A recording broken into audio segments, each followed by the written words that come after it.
Hey everyone, welcome to the Smarter Spaces podcast. We're going to be talking today about achieving meeting equity with intelligent video systems and talking about meeting spaces. And there's going to be loads and loads of marketing and industry phrases. And I've got two amazing guests coming on to help you to understand some of those phrases, put some color around them, and to, again, make them more understandable in layman's terms for you and your business. Or if you're a channel partner or reseller watching this, how you can articulate those to your customers to help you position the products better to those customers to solve their problems in those hybrid meeting spaces. But before we get into that, let me introduce our two guests for the episode we have today. I've got a long-standing friend, been on many of my shows before, but if you've been sleeping in a darkened room and you've never heard of Craig Durr before, he is Chief Analyst and founder of the Collab Collective. Craig, how you doing? I'm doing great, Neil. Thank you for having me. I appreciate it.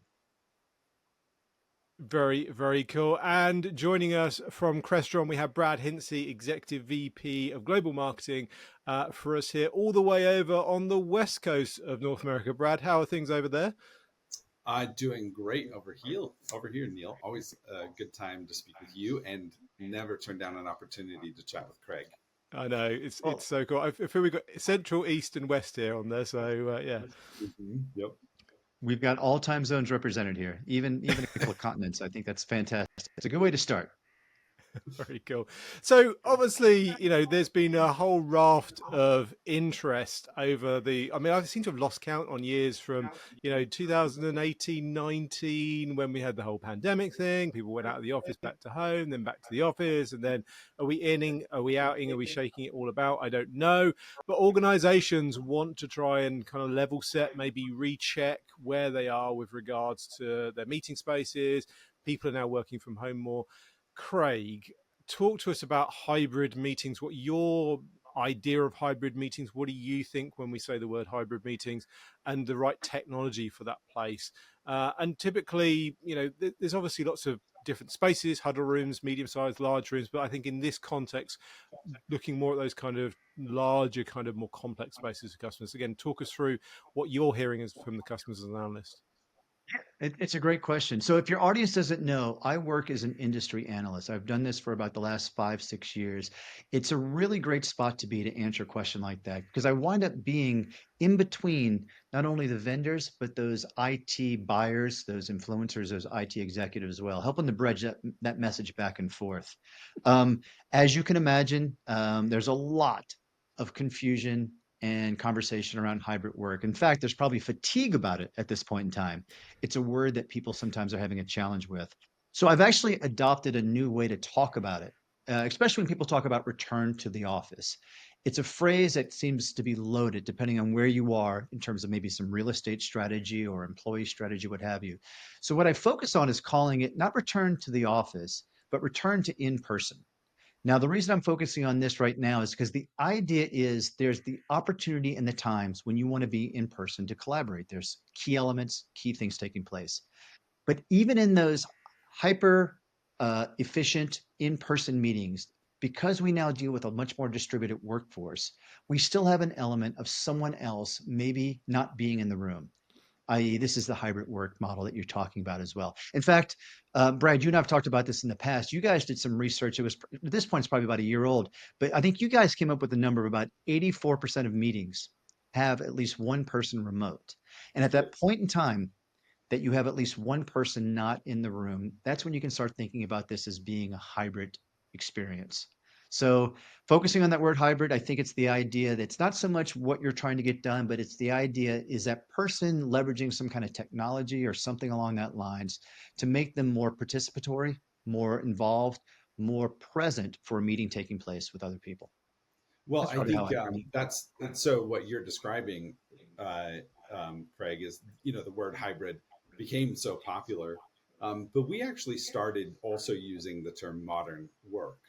And the reason that we did is because that is just the way modern work looks. Yeah. And in fact, when you think about it, I think a lot of people were obsessed with the idea of just getting internal work done and collaborating with colleagues. You needed these hybrid technologies. But when you step back and you think about it, every business has outside people that they also work with, right, to a larger or a lesser degree.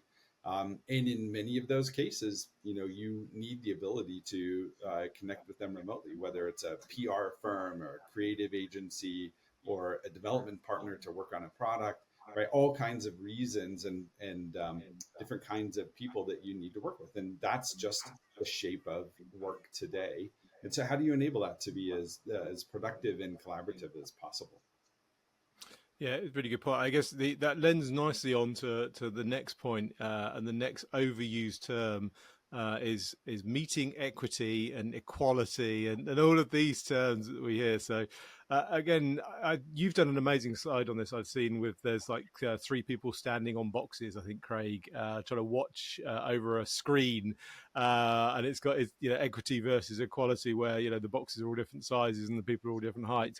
Again, it's a really overused term, and again, a lot of vendors out there, and again, partners are using that as a meeting equity, and using that as an additional add-on to the hybrid meeting. Again, how does equality and equity differ in this kind of space? And again, you describe us through that slide. I wish we had it on, so maybe we can flash it up on screen, maybe in the edit. We'll put that Well, in the edit. we'll get a copy for the editors to do, but it's a great slide. Actually, the slide actually came from a program that was used to actually educate my kids, and at that point in time, it snapped. It was perfect. And the idea is this: in the very beginning, we started using the word equity, and people were like, "Well, why aren't you talking about equality? You want people to have equality in the process." And I think it has to deal with how you enable people. So to use that slide again, you're right. It was a family. Was a father, there was an older son, there was a younger son. They were standing behind a baseball field trying to watch a baseball game. But there was a fence there, and so they're trying to see what's going on. So there was support given to them in the form of boxes for them to stand on to see. Now, in the situation of equality, what was given to them was the same size box to every person. And if you think about it, that is what equality is. I'm giving everyone equal enablement, if you will. But it didn't work in that situation. The father was tall enough; he could see. The middle son was okay, but the youngest son was not quite ready. Still couldn't see what was going on. The boxes didn't adjust to their individual needs. That's where the term equity enters. Equity is the idea that you're giving people variable resources so that they all enter into that area on equal footing. So what they did was the father, they gave him a very short box, and the middle son kind of a middle-sized box, and then the youngest son had a very tall box. But what took place is all their heads and views were aligned up, and they were able to see over the fence at the same time. So that was a really nice, simple visual to help show the difference between equality and equity. And equity applies very specifically in what we're talking about. And Brad, just exactly what you talked about. It's the way we're working now. There's people that are remote. There's people in the room. There's people in the back of the room. There's people in the front of the room.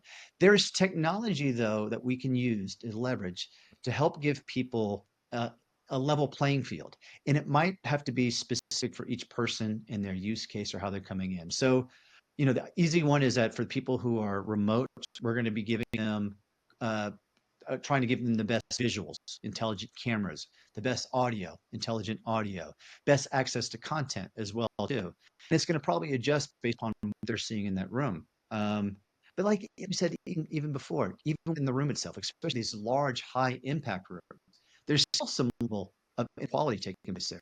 And so you might want to make sure the person in the back has equal access to the content. It might be in terms of monitors all around the room. Want to make sure people are equally heard. It might be individual microphones as opposed to area microphones or something along that lines. Front of room Yeah. cameras would work great, but then you may need to have equally pick up everyone else. You have cameras that surround you around the room. So that was a way to kind of bring it to what we're talking about in terms of this meeting experience. It's interesting you bring up the point about technology. I mean, when someone comes into a meeting room, they're coming in for the sales meeting, their marketing meeting, their HR meeting. They're not coming in to think about the technology, and the technology, I guess, needs to be more kind of hidden and behind the scenes. Yeah, you brought up some interesting technology terms there. I'm going to turn to Brad on this because obviously, we and Crestron obviously makes a lot of this technology that enables some of these pieces. So some terms that maybe Brad can add some color around. So you mentioned intelligent video there. There's this whole world of AI. There's a bandwagon called AI that, you know, everyone wants to make anything that's AI these days. They just stamp those two letters on it and they can, I guess, sell more of it, make more money out of it, whatever. Machine Those learning darn, is another one. And then Right. there's those visual darn AI. yeah, the darn marketing people attaching AI to everything, right? But Brad, talk to us about, because obviously intelligent video is more of a kind of, I guess, a portfolio. AI is more of a technology, and then Crestron's got the technology called visual AI. These are enablers for customers, I guess, to Yep. to create this more equitable experience for people who aren't in that kind of in person first meeting. Yeah, so we use the term intelligent video quite broadly just to talk about the technologies that improve the video experience for both, actually, in many ways, both the in-room and the remote individuals that are participating in a meeting. And so that really is kind of a generally known term. Many people use the same term to refer to that technology, where here at Crestron, we have developed a specific technology that we call visual AI. And this is AI capabilities, really driven by computer vision to help assist in the video experience for remote and in-room attendees. And so you get features like speaker tracking and group framing, but also even more sophisticated features as well, so that you switch cameras based on where a participant is turning their head so that you get the most clear shot of their face. All of that is driven by AI and computer vision. Now, really, when we're talking about these kinds of things within intelligent video, or at least in this application, that's limited to the system, right? And there's no AI like recognizing and saying, hey, this is Neil, and we're going to record and transcribe everything. No, this is really focused on the camera experience, and what are those features that you can bring to that camera experience. And then we leverage other services like from Microsoft and from Zoom to provide some of those additional meeting AI features, or enable some of those meeting AI features. So I guess we're creating almost like a TV production or a film. You know, there's like a director who's going, okay, cut to camera one, cut to camera two. I'm seeing a better angle there, a better, you know, that shot there looks slightly better. Let's go to that one, or let's zoom in tighter because that person's like we're shooting a talk show, or you know, say a film or a TV production, I guess. It's interesting, actually, Neil, if I can just add to that. So we acquired the One Beyond technology a little over 2 years ago. And that technology really started in the lecture halls and in the classrooms with the intention to provide a better experience than just a manual camera operator. And they had a customer that had a Nobel laureate that was coming to give a lecture to a school. And they said, okay, this is so important. We want both systems to capture it, both the One Beyond automated intelligent video speaker tracking system, presenter tracking system, and a manual camera operator. And we'll record them concurrently.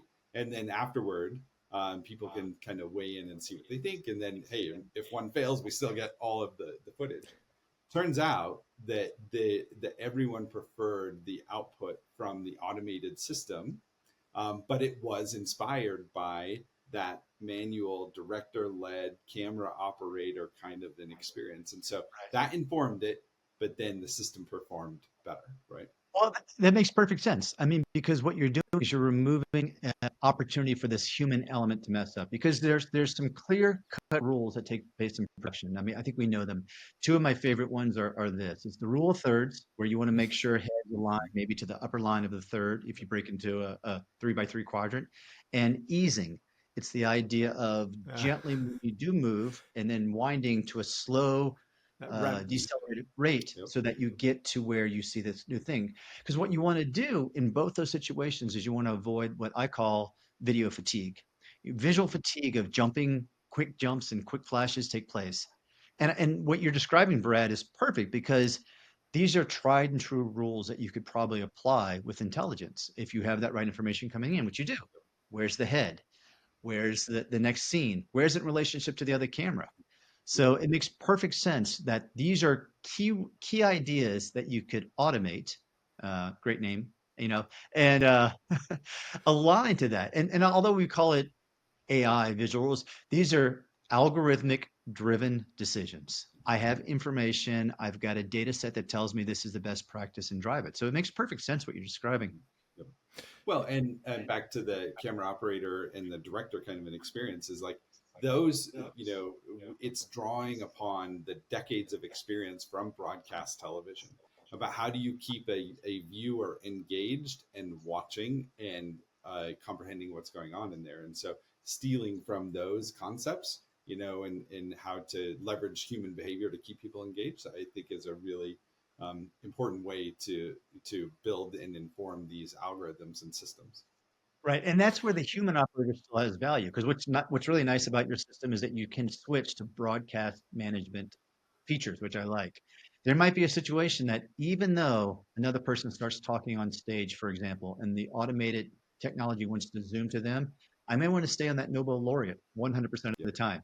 In your that's right. case, what it might be the CEO or the chairperson is sitting at a key Yep. table and you don't want to get off of them. And maybe there's some, I mean, I know that you could probably built in rules and automations for that as well too. And I think in fact you have.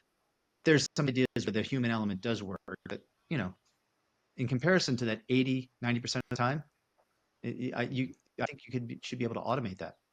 Yep. Okay, so we talked about the camera technology. So that's going to help the again, you said, in most meetings nowadays, at least one person is not in the room. So that's going to give that one person or more people who aren't in person a better experience. But what do we do for the people in the room? Again, the meeting is two-sided. There's what we transmit from the room out to the people working remotely, the coffee shops, wherever they choose to hybrid. What about improving? How do we get that person back into the room so they're not like a Mona Lisa out of everybody's eye shot, or they're on the screen at the end of the wall, but everyone's looking across the table, and you have this kind of tennis match where everyone's looking at the screen, looking at this table, looking at and people get this kind of crook neck as they're going from back and forth between the sort of different focal points in the meeting space. Who wants to take that one? Well, I can take that. So there is, we experience this. I experienced this firsthand, actually, directly after the pandemic started to ease a little bit, and we had more and more of us in the office, and yet we had just distributed employees that were joining the call, and we had one meeting room that was a big boardroom, but it had just two screens down at the far end. And there was one remote attendee who was vital to the conversation, but he's one of those that speaks infrequently, but drops real wisdom when he does. And the problem was that, I wanted to look at everybody across the table from me and almost forgetting the individual on the TV, right? And that was remote. And, when you're trying overtly to keep remote attendees feeling like they're a part of it, that's just such a hard human behavior to get over, to look people in the eye that are in the room. And so that's actually where this notion of the sightline experience that we talk about frequently came up, putting screens around the room so that those that were sitting in the room, without needing to think about it or to proactively move their head around to keep the remote attendees engaged, they could just simply look over the shoulder of the person across from them, right? That they may be looking at in the eye, but they can see from behind them the remote attendees as well. And so I think the important element of that is where Sightline is a really great design and it's a great concept to talk about. The important thing is the goal is to remove the cognitive load from the people that are sitting in the meeting space. So they don't have to think about the technology. They don't have to think about how to include people. They can just have a meeting that is by default inclusive of everyone in that meeting space. And that comes down to video, that comes down to audio, that comes down to display and seeing it. And it requires combining all of these techniques and technologies to achieve that. Yeah, very cool. I would take it to Craig around the actual camera technology. It's obviously we talked a lot about the Crestron One Beyond solution. Other solutions, we've got to be fair, I guess, and balanced on here. Craig, you obviously talk with a lot of the vendors out there, and there's this kind of dual side to cameras. There's the kind of optical zoom, solution where you have a piece of glass that moves in front of a sensor, and that's how you get your zoom, the more traditional way of doing things. And then with these, sensors going crazy these days, thanks to mobile phones or cell phones, it's like 20 megapixels, 100 megapixels, thousands of megapixels these days. And you can obviously do a lot of clever stuff on the sensor digitally nowadays, being able to move things around, zoom and crop and scaling and adjusting and pin cushioning and de-warping and all these kind of fancy schmancy things. But again, from a customer's point of view that's maybe watching this and they're bamboozled with this, it does, 4K and it does 20 times optical, 10 times optical, digital, 180-degree field of view. There's all this kind of terms. How do you talk to customers and how do you help customers with regards to kind of understanding that minefield? And again, where would a customer be best placed to choose, say, an optical camera versus a digital? Is it an or, is it an and, is it, what's the story around that? It's a good question. Fun fact, in a previous life, I managed some product management teams that were working on similar cameras and solutions as well. And in fact, what I would do, I would take this step even further because we're talking about multi-cameras. I would talk about the different types of multi-cameras, if I may, as well, which isn't only these outside-in situations, but these inside-out or center of tables. Sure. But let me your first one. And feel free, anyone, to call BS on what I'm saying here. Okay. Yeah, comment below, Um, but we want your input as well. People watching this, call Craig that, out if you want. that, It's not just that's Brad and I. Join in the conversation. fair. I think one of the ways to think about optical, that's mechanical versus a digital camera, probably has to do with a little bit with use cases. And use cases then also lean a little bit into what price point is in the room, for example. So one of the core things you're going to be looking at when you first start like into this is those camera sensors that you're talking about that are digital. They may not provide the same quality in terms of lens, but what you do have is you might have a lower price point that might work for a certain use case. Some of those things may work for smaller rooms, multiple deployed rooms that are kind of have a standard kit that you're deploying and rolling out, for example. In those situations, you want to make sure that you have good optical coverage of what's taking place and the ability to see around there as well. But because maybe it's a less distance, for example, or maybe because the meeting in itself is a little bit more transactional as opposed to relationship. By that, I mean, it might be a little bit more of a recurring meeting versus otherwise. You can afford to have that type of experience because let's take a step back. There really is, in my mind, still a difference in quality. What's it called? Not Murphy's Law. The idea that prices cut down. I need another cup of coffee here. You can't cost optimize glass. Unfortunately, as much as you can continue to build sensors up, add megapixels and what have you, industries have not necessarily gotten to where glass winds up having a half-life of cost every year over year. It improves and gets better, don't get me wrong, but it doesn't have that same idea of taking place. So these sensors wind up creating more opportunities to put cameras in rooms, but you need to make sure they're optimized for that use case is the first thing. Did that make sense? Did I kind of talk Yeah, around the axle there? Yeah, you're talking about Moore's law, right? Yeah. Thank you. Not Murphy's Oh, Law. yeah. Murphy's Law would be anything that can go wrong in this webcast will, and you Moore just could did. call me on it. Yeah, exactly. But But Moore's Law, no, with Moore's law versus lenses, right? You with glass, there's still physics involved, yeah, and so that's where you can't cost optimize that. And there's certainly value and benefit from an optical zoom in for many applications. In some applications, an EPTZ camera is probably the right choice. right. And I think that's actually part of the complexity of delivering this kind of an experience that organizations are really wrestling with is there are all kinds of limitations and factors that they have to take into account. the acoustics of a room, the size of a room, the layout of the room, architectural details, right? That, may be unique to two or three rooms, but may not be present in other rooms. And so it's important to look for ways to solve all of these challenges while keeping some of the things consistent, right?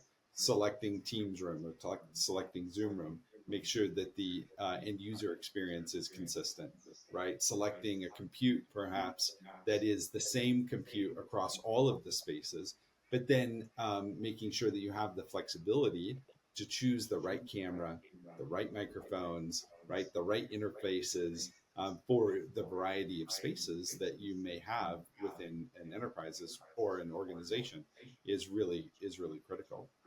Yeah, I'm leaning into an idea, and your editor has full permission to edit this out there, so they can do this as well too.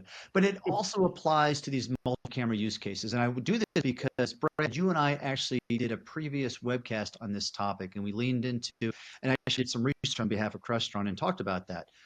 One of the questions that comes up very frequently is multi-cameras are great, but I see two different versions. I see this outside in, I'm on the walls looking into the room, like the One Beyond solutions. And I also see the center of table experience that kind of is a camera in the middle paired with a front of room camera. And I get the question, Craig, which one is right? I mean, what's the right answer going forward? And you kind of said the answer, it really depends on the use case. Um, we came up with a really nice framework, which I think is worth repeating here, is one of the ways you can start thinking about it is this. There are probably a couple of types of meetings, to put them into very broad buckets, that you're doing going forward. One of them I would call one-touch meetings. These are meetings that are very, again, I use the word transactional. They very much lean into the idea that it leverages what that UC platform uses. I might have one touch to start the meeting, and I don't want to, and then I move into the meeting experience as well too. And the coverage I would allow to take place from that angles, which may be perfect or may be limited. The other level of meetings that I really like talking about is what we call high impact meetings, right? These are meetings that take place either in unique rooms or around unique situations and circumstances. It's a very important decision making meeting. It is one with a key participant, like I said, the CEO or the chairperson's attending, and I want to make sure that I get their information. It might be actually that's highly dynamic and a lot of camera switching going on and taking place as well too. Um, at the surface, I could look and say, you know what? Um, they kind of line up. These center of table cameras work really well with one touch meetings, and these out to in cameras work really well with the high impact meetings. And I think that is true 100% of the time. I could probably say that. But I think the added value comes in is when you want to ask if those cameras can serve as other use cases. So when you set up a room that might be doing those one-touch meetings, but you have a high-impact meeting take place in there, I think it depends on how often you have both types of meetings and your level of certainty that you want to have that the technology can actually best serve both types of meetings going into it as well. Did I get too far off base there? I think No, there's an No, idea that plays well into this. I don't think so. I think that these are some of the questions that customers are faced with, right? Yeah. And wrestling. How do we solve these problems? I think the reality is the outside in mode where you've got cameras around the room. It's a well known, it's a well understood approach. We're making it better through AI and computer vision and some of these new techniques. I think that's really great. Center of table is new-ish, and so we'll see if it has the staying power, if it delivers on a really great experience. But I agree, there are use cases where that's ideal. Those smaller, low cost, super low cost rooms, really easy to deploy, right? But the outside in is one that we know we can rely on and has that really good performance too. Yeah. It yeah. leans into a bit of advice that I tend to have, especially when we start dealing with customers that have well invested into a video state, into a video solutions. I think we are close to the point, if not leading edge companies are, of moving beyond kit being just small, medium, and large. I think now the more mature companies are starting to overlay use cases onto this. Is this room going to, what type of meeting is going to take place there? Is this a single presentation room where Brad's in the front of the room and he's presenting and everyone needs to absorb the information? Is it a decision making one where it's key to hear certain people taking place? And so I want to go back and forth between Brad and Neil so that I can make the decision. Yeah, another one is that highly interactive war room scenario where there's a lot of back and forth. All three of us are talking, and we want to make sure the technology keeps up with whoever's center of stage in that moment because we're doing ideas back and forth. It's not just a single bit of content. So I think there's this great evolution taking place where mature companies are not only looking at rooms based upon small, medium, large, which is still very valid, but then starting to overlay what are the use cases most likely in that room. And so you get a room that's a medium sized room, and it may overlap with three different use cases, frequently based upon use and location in the building and the type of departments that it serves, marketing, sales, whatever else. So you start getting this nice level of maturity, which seems complex, but as you start adding these layers to it, it almost spells, in the end, I need to have A, B, and C of use cases. How do I have technology to serve that? And I think it's a really nice evolution of how people are starting to look at it in a very mature way. Yeah, it's interesting you talk about departments because there's also then verticals. I was going to ask Brad, without kind of giving away customers' details, obviously privacy and all that kind of stuff. Can you talk a little bit about some of the vertical applications? This may be education, government, judicial. Again, we talked about the traditional enterprise, marketing, sales, HR. But has Crestron kind of got any kind of use cases around, say, some interesting verticals that we can talk about without giving away any customer details to the competition? Yes, absolutely. I think that the reality is that every vertical, every time people get together now, there's an expectation that you should be able to include remote attendees. And so we actually work with a number of court systems around the world that are deploying this technology to enable these kinds of calls for their typical court proceedings. And they are doing a complete overhaul of the technology within those courtrooms to enable that, right? Whether it's remote arraignment, all kinds of situations where perhaps the jury is in the room, but the defendant, is remote, right, for whatever reason. And then providing the judge the ability to switch between those very easily, very simply.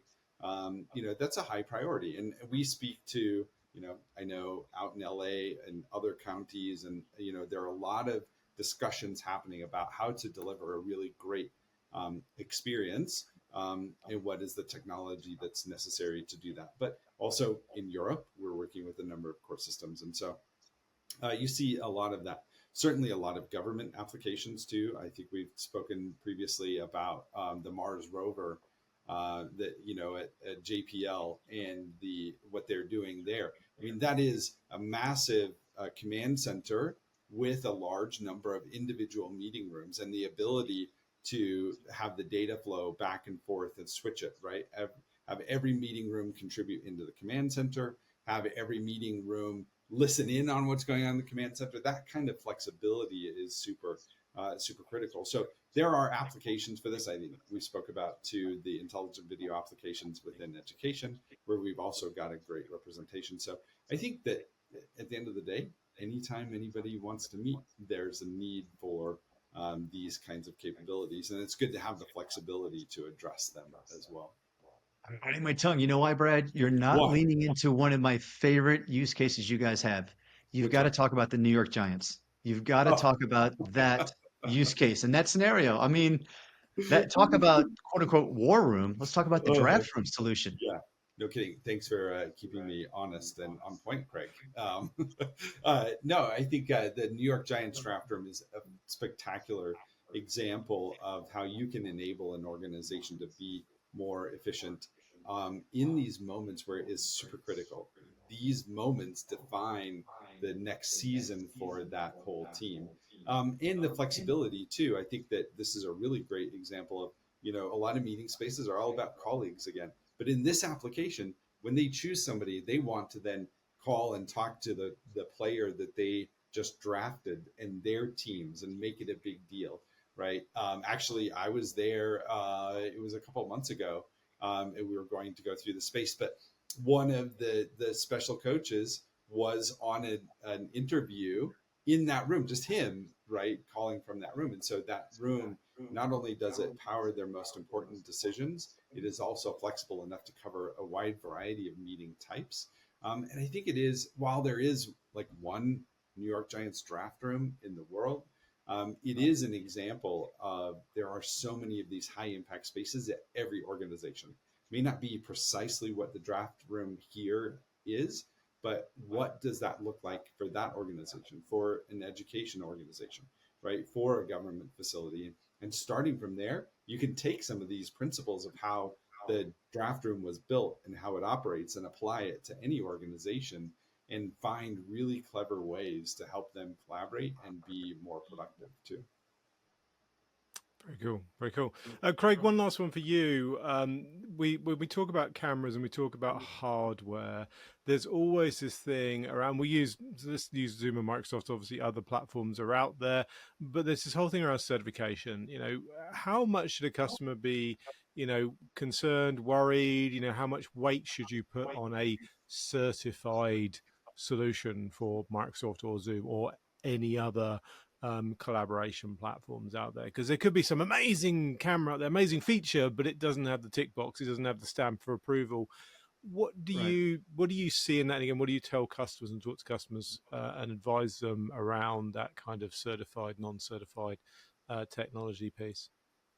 Well, certification has a purpose in market, right? And I think it actually adds value. It gives a level of certainty that the hardware has been optimized to work within these use cases, these platforms that you talk about. And I think not putting aside uncertified solutions, but in the basis, if you're beginning to roll out a deployment, a large deployment, it helps because it helps alleviate some of the solutions. We've talked in the past about the idea that the decision process, getting down to some rooms sometimes, is a waterfall process, right? You have a C-level suite decision that says we're going to be a Microsoft shop, we're going to be a Zoom shop, right? And that not only defines devices and rooms, but personal licenses, cartridges, calling plans, things like that too. The next level then goes to where that IT administrator might have to start thinking about deployment based upon budget. And they do start thinking about standardized skip, small, medium, large, and building from there because they may be doing 20, 30, 100, 200 rooms. Certification starts to play into that point of view there because it narrows the field down to something that can be consistently applied across some of those rooms. Now, you continue to go down that waterfall, you may get to these very unique rooms. I call them snowflake rooms, right? That have very specific use cases. They might be of a broadcast quality, maybe a town hall or something like that. When you start getting into some of those situations, certification is important, it plays into it, but it also may not give you that unique feature that you need to cover that room and what it's being built for. There's that wonderful UN room that it's like a 360 room where everyone like sits around the table. That's a circular table because everyone has to be equal. It's going to be hard pressed to find something that might be a certified solution in that type of use case. A very specific use case where you have a high quality vendor doing this, but it won't work for that. So at the highest level, I think of it as playing within that waterfall decision process and how you find solutions that are going to start covering across your estate. Very cool. Now, to wrap this up, Brad, you get stuck in elevators with lots of executives. What is the elevator pitch? What do we do, and what should that customer do, and how do you talk to them when they say to you, how do I fix this? How do I solve this? What's the solution? How do I go forward? Where do I start? What do you say? I'll put you on the spot. Well, Sell me this yeah. pencil. Yeah, I think that one of the very first places to start is, reach out to a Crestron employee or a Crestron integrator.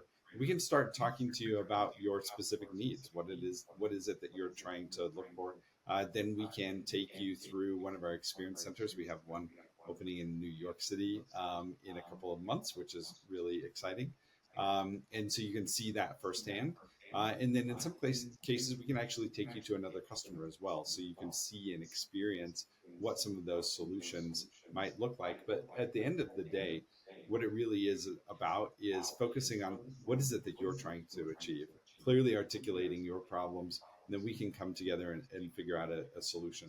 We've made investments in platforms, including intelligent video conferencing, audio video distribution, control, and collaboration. With these platforms, they're highly flexible, they're super simple to use, and you can use them in any combination to really go and achieve those examples or those experiences that you're looking for. Very cool. And Craig, how can people get hold of you? And again, what can you do to help them in this space? What's, Again, what, you're what's my stuck in. what's my elevator pitch? Is that what you're saying?